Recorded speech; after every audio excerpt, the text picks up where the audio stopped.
Hey, I'm Julie Lynn Moray and welcome back to my channel. Today we have a special guest, Bennett, who's going to show us how to make Picanha. It is a Brazilian cut of steak from the top sirloin, and today I'm going to teach you how to cut it, how to trim it, and how to cook it. And I'm going to pair it with some Ecuadorian yapingachos, which are basically a potato cake stuffed with mozzarella, ají, which is a spicy sauce, and some plantains. Let's get cooking. Cheers. Alright, so we're going to start with trimming the steak. We just want to take off a little bit of the fat cap. As you see right now, it's probably about 3/4 of an inch. You definitely want to leave most of it on there to let it render down while you cook it, and give it a little bit more flavor. So we're going to start by doing a little trimming, and then we're going to cut it up into steaks.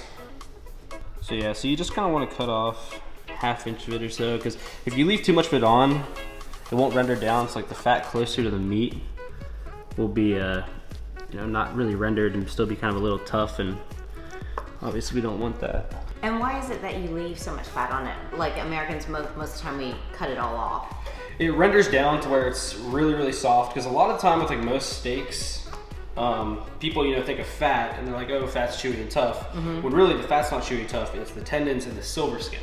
Gotcha. So on this, there's only a little bit of silver skin on the bottom. We're obviously gonna take that off. Okay. And then the fat's just gonna render down, and it's pretty much gonna just end up melting in your mouth and provide a lot of flavor. So now we're gonna move on to salting it. I like to salt it whole at the beginning. So what we're gonna do is we're gonna salt it really heavily with kosher salt, and then we're gonna let it sit for about 30 to 45 minutes depending. And we're gonna wash all the kosher salt off and get to making our slices.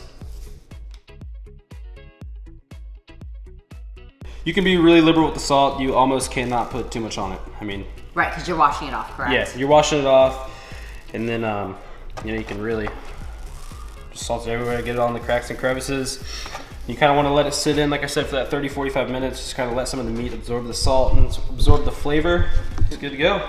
How easy is that? Just crust it with salt and leave it for 30-45 minutes. Dip and nothing else. The steak, all it requires is salt, and that's really all you're gonna put on it. So while Bennett has his picanha steak resting in a nice crust of salt, we're gonna start on the yapingachos. And if you wanna make things a little bit easier, go ahead and boil the potatoes ahead of time and make the sofrito ahead of time, so that all you have to do is do the patties or the potato cakes stuffed with mozzarella and then fry them. And that's exactly what I've done. All right, so with this recipe, I'm going to do Ecuadorian yapingachos, which is basically a potato cake stuffed with mozzarella. The color is given off by a condiment that Latin Americans use, especially Brazilians, called achiote, and it's made from a seed, and it kind of gives this yellow-orange color, but doesn't have a really distinctive flavor, especially when you use just a teaspoon or so. So anyways, what I've done is I boiled some potatoes, about 4 or 5 russet potatoes, and then I mashed them, I cooled them, and I made a sofrito with some onion and this achiote seasoning, and now I'm gonna make the cake. You're basically going to take your mashed potatoes with the sofrito, and you're gonna make a little golf ball size cake, and then we're gonna stuff it with some mozzarella cheese.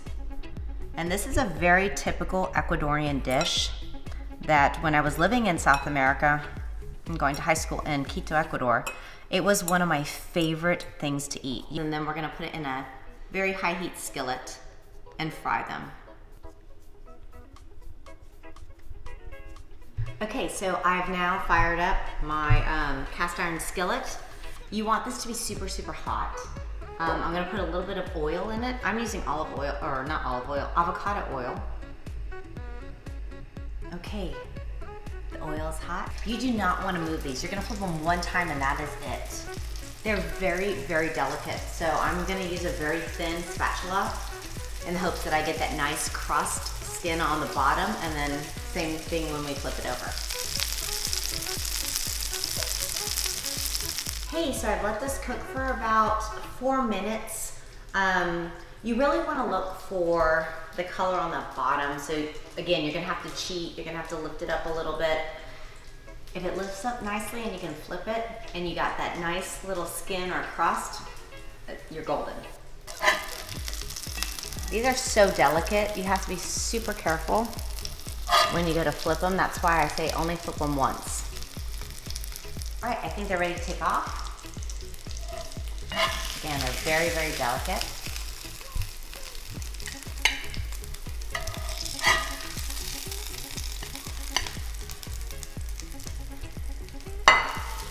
All right, so now all we're gonna do is just take it to the sink and wash it off real quick. So really all we're trying to do is just get all like that loose salt off. Most of the salt is already just kind of, you know, bled into the steak. So just trying to get off, you know, everything else and transfer that to a new cutting board. We need to pat it dry? Yep, and then just give it a pat dry. And really just kind of, every little bit of moisture you can kind of take off of it. Okay. That's what I'm gonna do. All right, the key to a picanha is how you cut it.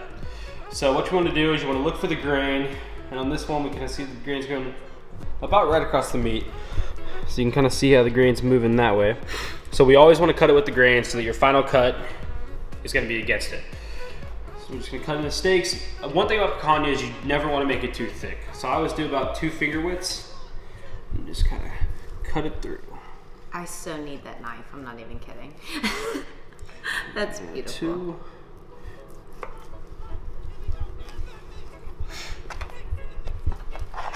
Final 2.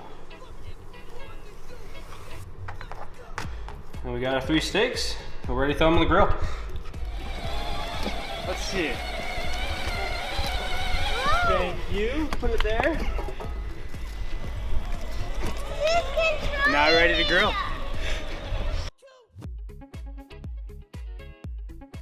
All right, we've let the charcoal heat up in the chimney, so we're gonna put that off to the side real quick. Just give the grill a quick little brush to get all that little bit of charcoal off. Now let me ask you, if you don't have a Weber charcoal grill, can you do it on a gas grill, or do you not recommend it? You can definitely do it on a gas grill. I think the key, if you are gonna do it on a gas grill, is just making sure you can get it hot enough. Okay. Because pretty much what we're gonna do is we're gonna, you know, kind of slow cook this on one side, and then you know, when we're done, we're ready to sear, we are going to throw it right over the coals, get it really hot, and we are going to get a nice little crust on it. So Perfect. dump all my coals on this side. Make it nice and red hot. I cannot tell you how excited I am. I can't remember, I can't tell you the time where I've had a charcoaled steak or chicken or anything on this type of grill. Usually it's on a gas grill. The smell, if you could smell it, it's amazing. Yeah, I mean, I most always used to use the gas grill. Then one day I went out and bought one of these and pretty much haven't cooked on anything other than it. So I can't blame you. You really can't beat it. It's super cheap. It's really affordable for anybody, and it's the best way to do it. Can I tell you what the best part of this entire video is? I'm not cooking. He's cooking. So excited. That's why she robbed it. So what we're gonna do, and this is an important step, we're gonna lay these down on the grill off heat. We're gonna put them, you know, away from the coals, and we're going to put them fat cap down. Okay. So what we want to do, we want to get them as far away from this coals as we can. We'll move those all the way to this back side. It's super hot, and we are just going to cook those fat cap down, let that fat render a little bit, and then we'll turn it on its side, bring it up to temperature on this side of the grill. Then we're ready to sear. We're gonna throw it on there, get a nice little crust on it. We'll be good to go. All right, so now what we're gonna do, we're just gonna cover it. Right now, we're going to close the openings by about half. We're gonna do the same to the bottom side. So we're gonna put that about halfway as well. Just kind of let the air flow a little bit through it, keep the coals nice and hot. So what is it? Go ahead. Oh, no, continue. I was gonna say, so what does this create, like an oven? So you have a consistent temperature? Yeah, you're really just creating a consistent temperature, but you know, while you're doing that, as opposed to using an oven, you're also getting the flavor from that charcoal. Right. And so you're getting, you know, a nice charcoal flavor to it, warming the whole thing through, rendering that fat, and you know, just getting up the temperature. So, and then so right now, as you can see, we're already at 300 degrees. Yep. Which is a little hot for what we want to do right here. So what we're gonna do is we're just gonna close these openings a little bit more, close these openings on the bottom, really try to control the temperature to keep it around 300 degrees. Okay. And then cook it, you know, the whole way through at around 300 degrees. Then when you're ready for it, sear it as hot as you can get it. All right, the steaks have been cooking for a few minutes. You're just gonna grab your handy dandy tongs, and we're just gonna take them from the fat cap, Just put them on the side real quick. Again, keeping them as far away from the heat as you can. As you can see, they've already started to get a little bit of color. And so you can see, like right there, how it's looking like brown. That's just from where the meat has kind of dried out from our salting. So we're just gonna get those, like I said, as far away from the fire as you can. Just heat them up slowly, and then actually we're gonna face that fat cap towards the fire. You can see how juicy it is. Just, you know, that fat cap rendering. We're just gonna turn that fat cap towards the tire, let it render as much as it can. So for people at home, where is the fire right now? The fire is over here. So we are keeping it as far away from the fire as we can. We want to keep this. So you put the charcoal on one half of the thing. Yeah, just put the charcoal on one half, even 1/4. You really just want the charcoal on, you know, as far away from the meat as you can. Just use the heat from it, but you know, don't put it directly over, because then it'll cook the meat through. And right now we're trying to cook it through, you know, nice and evenly, not, you know, heavy on one side, not at all on the other, and you know. So we're trying to get a nice, evenly cooked piece of meat. And we'll just close it back up here and let it cook for a little bit longer. All right, so it's been about 12 minutes. The steaks are almost at temperature. So what we're doing now is we're relighting some charcoal. We're gonna get that, you know, really use the fire from it, sear these off, and they'll be good to go. So that's what we're doing now, and then after that, you know, quick and easy, and we're ready to go. All right, so right now we're just gonna pull the steaks off real quick, and then we're gonna dump some more charcoal in. We're cooking them over fire.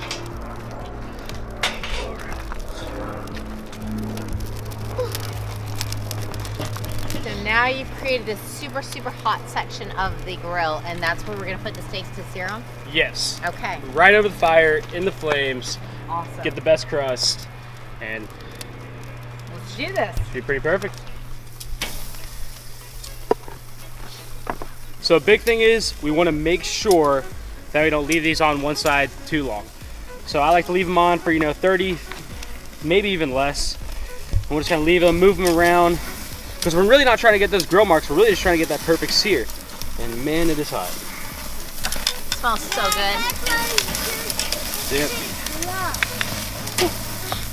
You see how it's getting a nice crust on it. Cooking right over the fire. Leaking fat. In about another 30 seconds, these will be done. Oh, there's your theatrical. Hey.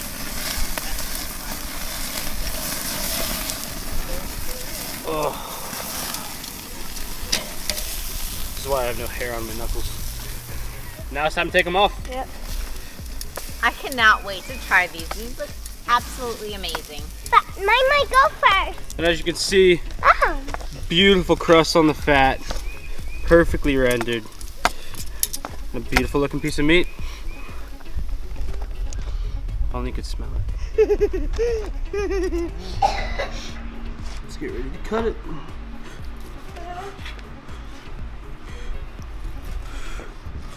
Perfectly cooked, super soft. Smells like butter. A little bit of finishing salt, because we wiped that little bit off at the end. Okay, you ready to try, Mylan? Yeah. All right. Let's do this piece for you. I'm gonna take this piece that's more medium rare. I'll grab this one. Mmm. That's so good. Mm-hmm. You like it, Mylan? Ton of flavor. So, Patrick, what do you think?